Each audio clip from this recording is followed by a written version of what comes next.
Ngayong gabi sa Magic Gimmick Reveal, may babaeng nag-disappear at umapir muli. At may isa pang babae na tinusok ng espada pero nabuhay pa. Kaya niyo bang magpalusot ng sigarilyo sa coin? Eh, ang lumusot sa bakal, kaya rin ba ng powers nyo? Ito ang di nyo kakayanin. Ulong naging parang merry-go-round at katawang ginutay-gutay. Oras na ng bookingan dahil lahat ng mga sikreto ng Magic Tricks na hinahangaan nyo mabubunyag na dito sa Magic Gimmick Reveal.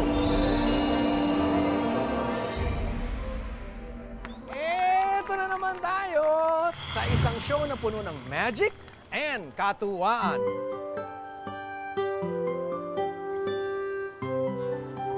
O, paano? Kayo, kamusta naman ang Valentine's nyo? Masaya ba? O member din ba kayo ng SWV o samahan ng walang Valentine's Day? Ngangarin ba kayo? Teka nga muna, ba't ba ako nalulungkot? Eh, meron naman ako nito. Date pala, eh kahit sino naman pwede ko makakadate sa pamamagitan ng Book of Spells na ito eh. Teka, maulit nga. Sino ba yung type na type ko? Derek R? Wendell R? Bitoy? O kaya pag kombinasyonin ko na lang silang lahat, gusto ko yung bang obsessed na obsessed sa akin. Teka, eto. Conjuring your perfect Valentine date. Ito na. Cho. Papa-catch na date. Appear. Now na! Ikaw na naman! Bakit ikaw na naman? Ayan nila. Ikaw talaga? Hindi mo ako, namimiss mo ako agad. Hindi mo ako kayang mawalan sa tabi mo kahit sandali lang. Alam mo, palpak talaga itong Book of Spells na ito eh. Bakit malagi ikaw na lang ang sumusulpot? Ang sabi ko, Derek, Wendell, dinagdagan ko baka ng Bitoy. Ikaw na naman, YouTube sensation. Ay, nako. Mas madaling umappear kaysa dumis-appear. Tanong mo kay Master M.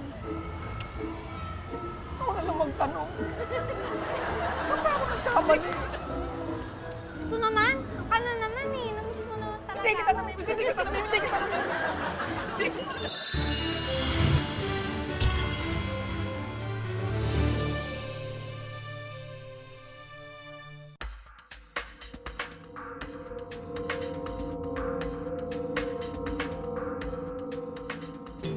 Ito ang ituturo ko sa inyo. Kailangan natin ng isang open box na tulad nito. Ipapakita ko sa inyo ito na walang laman sa bawat paligid. Aakit ako sa itaas. Para pakita ko na walang anomalya, ay i-check natin.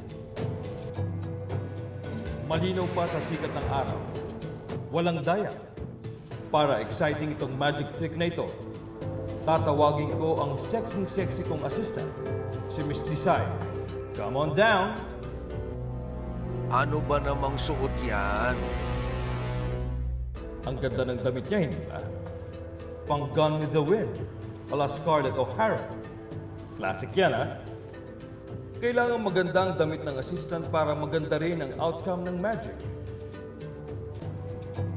Hose? Talaga lang, ha? Itong magic na ito ay ginagawa pa noong araw. Kaya dapat sa paggawa nito, traditional din. Para urig ang dating. O ayan, nasa platform na ang babae. Simulan na natin ang magic. Ating takpan ang 4 na side ng box. Para ipakita natin na nandoon ang babae, hindi muna natin sasagarin ang pagbaba ng kurtina. Para makita ng audience na nandun pa siya sa loob ng box. Iikutan ko ang buong box para makita ng audience na nandun sa loob ang babae.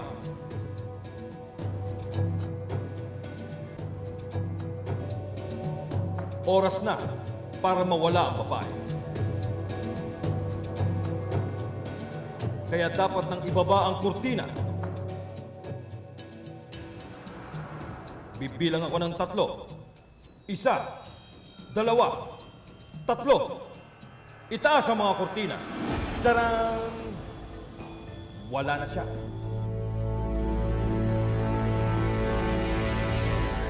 paano siya napunta doon?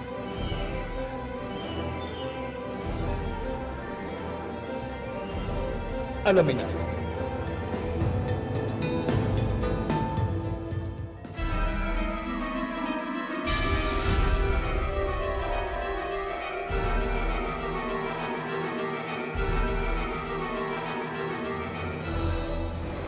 Siguro nagtatanong kayo kung paano ko napadisappear at appear ang babae.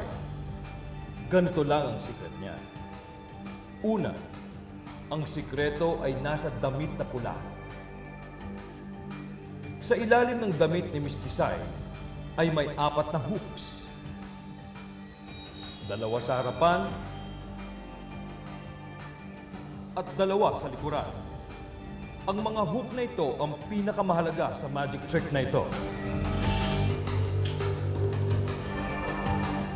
Ito ang sikreto.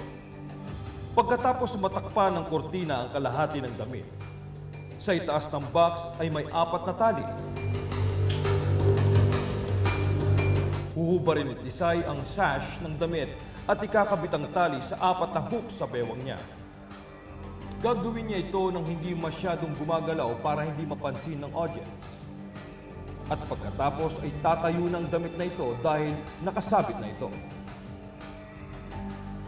Ganun pala yun? Dahan-dahan niyang bubuksan ang likod ng damit para gamitin niya itong daanan palabas sa damit niya. Kaya bagay ang magic na ito sa mga slim na tao dahil malalaking damit ang ginagamit sa mga magic trick na ito. Master M, ask ko lang, paano nakababa ang babae nang hindi nakikita ang mga paa niya dun sa likod ng box? Magandang tanong yan. Ito ang sekreto doon.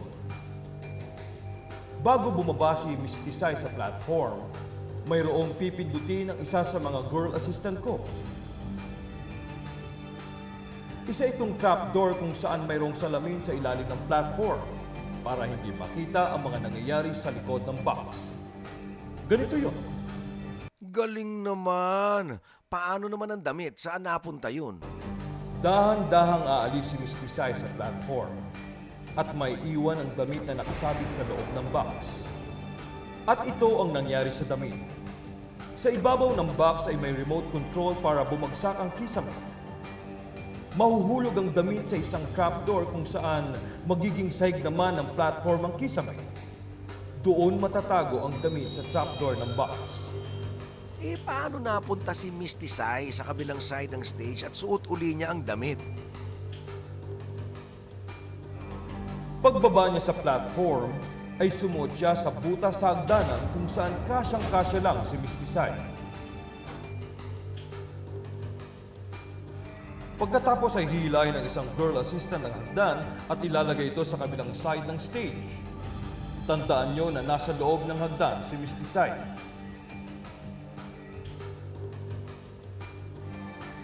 Pagdating sa hagdan sa kabilang side ng stage, ay dahan-dahang lalabas itong si Miss Tisay. Isusuot niya ang identical costume na nakahanda na. Kaya kapag tinawag na siya, saka siya lalabas sa kabilang side. Yan ang sikreto ng Magic in the Box. Pak na pak yung magic mo, ha, Master M? Bakit hindi mo lang kasi tanggapin? Tanggapin ano? Na tayo ay MFEO. MFEO? Anong MFEO? Meet each other. Bitawan mo nga ako! Sorry ka. Minagic mo ako na maging ka-date mo na obsessed sa'yo kaya lahat ng atensyon ko nasa sa'yo. Ay! Tingin ka doon. Ay! Tatakas ko. Bitawan mo ako! Napipilipit yung ulo ko! Okay lang yung mapilipit basta babalik natin. Pwede ba yun? Oo, basta si Master M gagawa. Nakakaloka ka.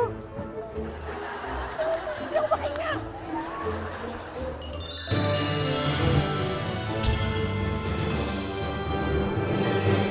Itong magic na ito ay panahon pa ni Houdini.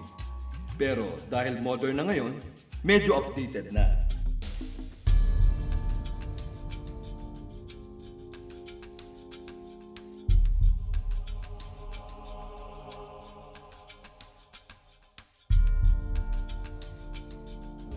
Meron ako ditong box na courting robot. Ito ang bida sa magicong ito, ang box. Sa ganitong magic, kailangan ng isang magandang assistant. Buti pa tingnan natin ang loob ng box. Puro stripes? Vertical stripes. Nilagyan ito para mukhang payat ang mga papasok dito.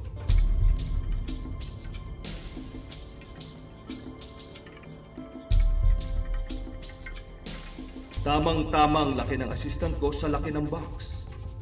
Pagkatapos isara ang pinto at may ayos si Mistisay sa loob, pwedeng ipaikot-ikot na ang ulo ng box. Tingnan nyo kung anong mangyayari.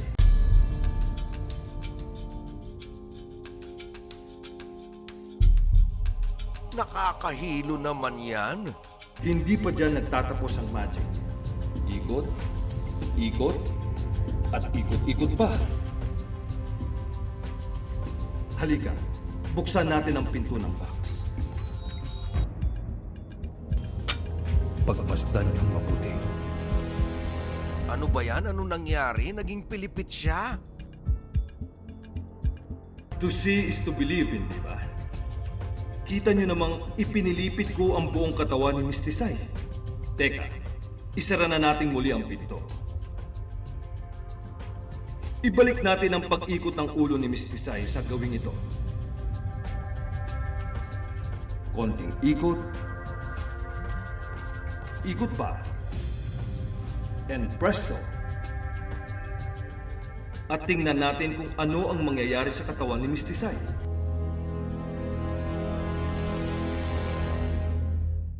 Walang kukurap. Eto, panoorin niyo. And presto. Balik sa normal si Mistisay. Di ba? OMG! Parang walang nangyari, di ba?